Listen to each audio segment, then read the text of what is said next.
pani poseł Ivana Maletić z grupy EPP. Zahvaljujem predsjedavajući.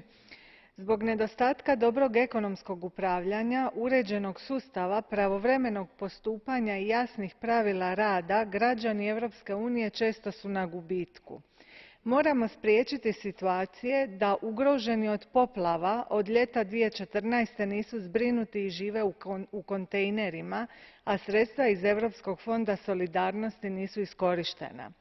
Da pojedine industrije budu pogođene krizom, radnici se otpuštaju, a prijave se ne šalju za Europski fond za prilagodbu globalizaciji. Da je svaka druga mlada osoba bez posla, a sredstva garancije za mlade koriste se sa zakašnjenjem.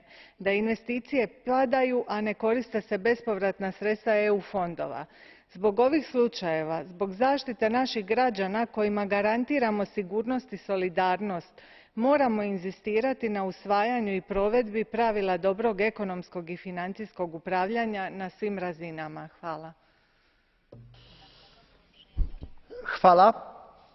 Last but not least, ostatnia w czasie tej debaty, señora diputado Esther Herranz García. Pues muchas gracias, presidente. En nombre de la delegación española del Partido Popular y especialmente de mis compañeros